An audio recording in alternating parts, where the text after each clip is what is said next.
All right, in our last video, we just looked at 16 different types of things that wireless tools can do for us. And now we're going to look at some specific tools. So let's take a look first at this one, air magnet. Now this is an enterprise grade tool. When you read something like that, just think, well, expensive. In fact, I put up here typically over $4,000. You can see though here that it is a very sophisticated kind of tool, and it is indeed best for site surveying. So a professional site surveyor might want to have a tool like this in their toolbox. It does, as you can see here, spectrum analysis, heat mapping, rogue detection. Its general summary here, professional grade tool for Wi-Fi analysis, site surveys. It excels in spectrum analysis and interference detection. Nice tool, expensive. If you don't have that much money, here is a slightly cheaper version, one you can get for $99 for a perpetual license or about $45 for 1 year. That's acrylic Wi-Fi. It's also a site survey tool, also does heat maps. However, as you can see in the picture here, not quite as sophisticated in its mapping capabilities as the one we saw up here as air magnet. However, of course, remember that the screens that we're looking at here are only one screenshot, and there are many, many different screens and screenshots here available as well. CIS Wi-Fi Inspector is a free tool that does site surveys. It also does stumbling, troubleshooting, maintenance, and performance improvement. However, of course, as a free tool, it is a lightweight tool, as it says down here in the summary, a lightweight tool for scanning and troubleshooting. So some basic site surveying information. However, you're not going to get anything near as sophisticated as you would in these first two tools that we just looked at. Homedale is also a free piece of software. It is not open source, and it is primarily a stumbler and a heat mapper. So you're not going to do extensive site surveys with this thing, but you're going to at least kind of scan for devices and scan for networks and get some basic information on signal strength and even heat maps. Metasploit. Oh my goodness, Metasploit is an awesome tool. This is a huge tool and it's free. It's free and open source.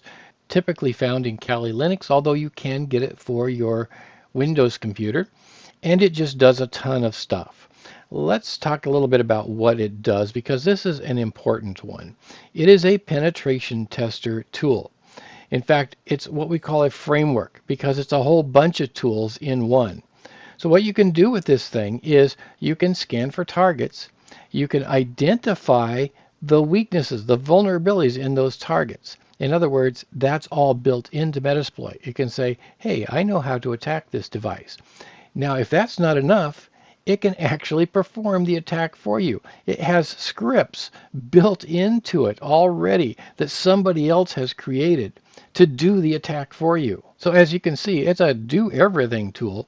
Unfortunately, it is not easy to learn. There is a learning curve to using Metasploit. If there is one hacking tool that I would recommend for all pen testers to learn, it would be Metasploit. Spend some time with this thing, watch videos on it, look for lectures on it, read everything you can about it. Metasploit is your best friend when it comes to pen testing. Number 6, NetStumbler. Again, a free tool. It is a legacy tool. And one thing our book points out that we really should emphasize is that many of the older legacy tools can't handle current technology.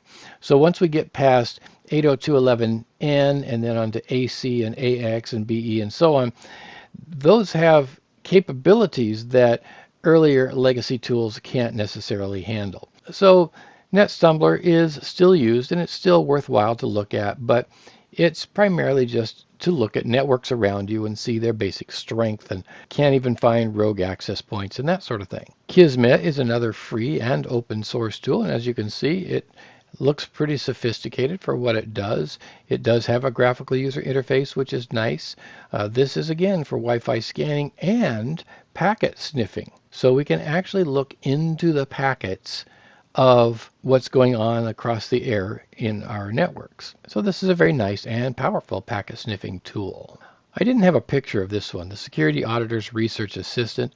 This is really no longer kept current. It's not available today. You might be able to find a download of it, but it was a high-end tool. By the way, It was originally called by a much darker name. It was called Satan, but in the later days they began to call it Sarah, probably because they didn't like the darkness of that name. But it is a pen testing tool and a security auditing tool. However, unfortunately, it was discontinued back in, I want to say 2019. I could be incorrect about that. Nessus is a very expensive vulnerability scanner. Now, when I say very expensive, I'm talking above $6,000, probably closer to $7,000. However, there is a free version of it called Nessus Essentials. The difference, though, is that Nessus Essentials does not keep up to date with vulnerabilities as well. In other words, there's a long delay between updates. Nessus is a tool that is constantly, continuously updated by the company. And so all the newest vulnerabilities are constantly being downloaded to it. So you can use the free version, but as I said, newer vulnerabilities are not going to be handed down to you as quickly. I believe they're at least a month or two behind, maybe 3 months behind what you would get with the paid version of it. But it is a huge vulnerability tool and a very, very popular one among very large industries. AirCrackNG is a free and open source program. This is found, for example, in Kali Linux, and it is, as you can see here, a command line tool. There's no graphical user interface here, but it is used for password cracking and for packet sniffing as well. That's a very handy little tool, but again, there is a learning curve to it because it is a command line tool.